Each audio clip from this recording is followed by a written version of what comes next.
कमज़ोर लोग जब रुकते हैं जब वो थक जाते हैं, और विजेता तब रुकते हैं जब वे जीत जाते हैं। All of you good morning. Today will be discussion about objective of political science यानी एसएसटी, राजनीतिक शास्त्र। मैं इसके पिछले वीडियो में मैंने बताया था एसएसटी का सिलेबस कैसे मार्क्स उठाया जाता है। जो ना देखे हैं वो मेरे वीडियो ज़रूर से देखें। तो हम ऑब्जेक्टिव आज आपको याद करा रहे हैं। सबसे पहला ऑब्जेक्टिव है, लोकतंत्र सैद्धांतिक रूप से किस पर आधारित शासन पद्धति है। लोकतंत्र सैद्धांतिक रूप से किस पर आधारित शासन पद्धति है? तो समानता पर। किस पे? समानता पर।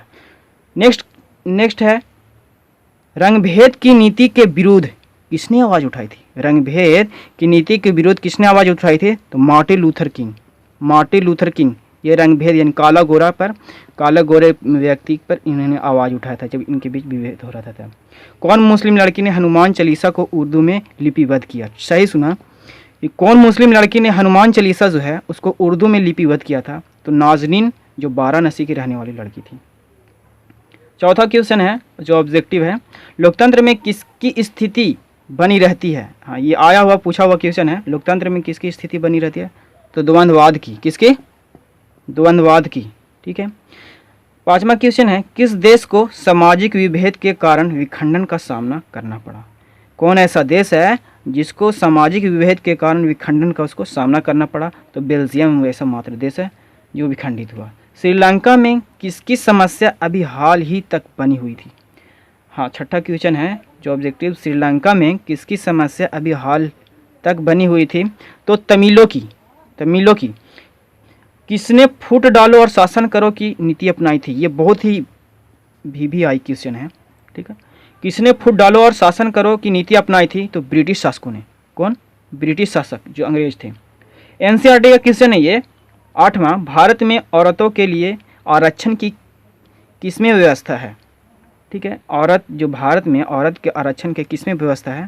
तो पंचायती राज व्यवस्था में। किसमें? पंचायती राज व्यवस्था में। नौवां क्वेश्चन आपको बता दें, सामाजिक विभेद का सबसे मुख्य कारण क्या है? ये बहुत ही VVI क्वेश्चन है। ये 2015 में पूछा गया है।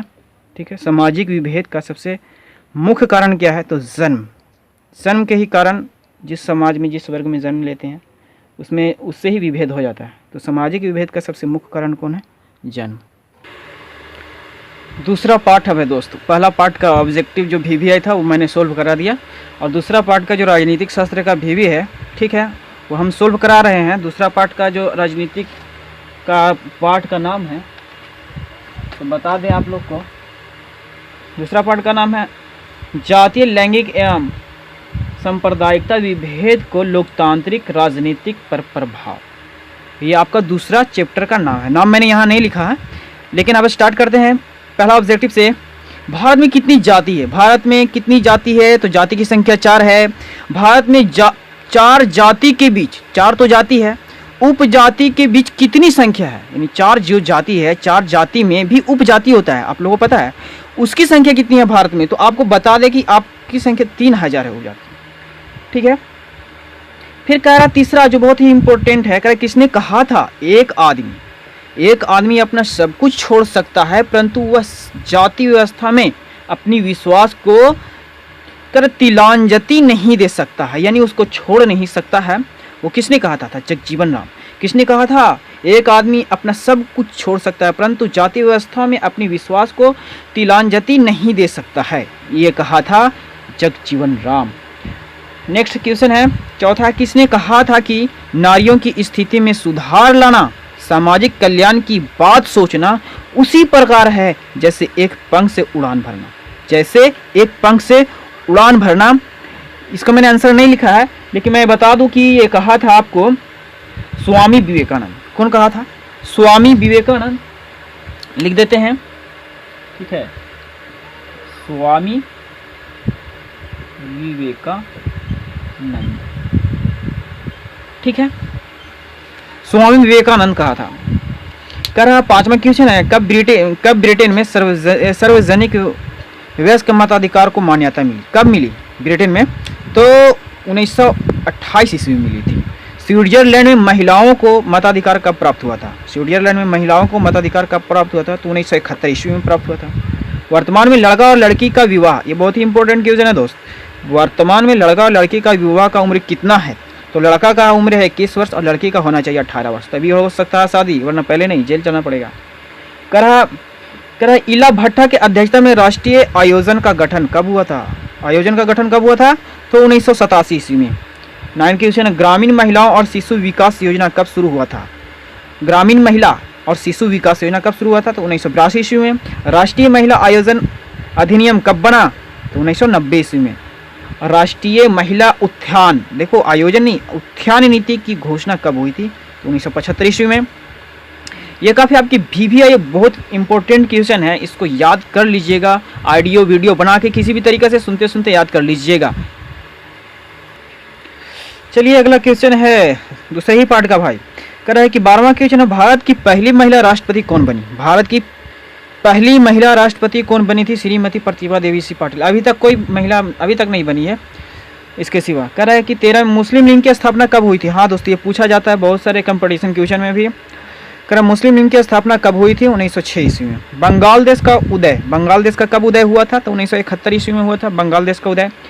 15 क्वेश्चन है, किसने कहा किनका विचार था कि जब स्वयं आत्महत्या के लिए तैयार हैं तो हमें अंग्रेज पर दोष मरने का क्या अधिकार है? महात्मा गांधी ने इसको कहा था। किसने कहा था, किसका विचार था कि जब हम स्वयं आत्महत्या के लिए तैयार हैं तो हमें अंग्रेजों पर दोष मरने का क्या अधिकार है? तो महात्मा गांधी बात को कहे थे, इनका विचार था। 16वां है, सामाजिक विभेद का किससे अटूट संबंध है? सामाजिक विभेद का किससे अटूट संबंध है? तो राजनीतिक से। किससे? राजनीतिक से अटूट संबंध है। कर सांप्रदायिकता का सही अर्थ क्या है? सांप्रदायिकता का सही अर्थ क्या है? तो अपने धर्म को सभी धर्म से सर्वश्रेष्ठ समझना। अपने धर्म को सभी धर्म से सर्वश्रेष्ठ समझना ही सांप्रदायिकता का अर्थ है। करा गणेश शंकर विद्यार्थी को 1931 में किसका शिकार होना पड़ा था? सांप्रदायिकता दंगा का शिकार होना पड़ा था। गणेश शंकर एक विद्यार्थी था जो 1931 में एक दंगा हुआ था, ठीक है, तो वो सांप्रदायिकता ही दंगा था, जो बहुत ही सब इम्पोर्टेंट और VVI क्वेश्चन है।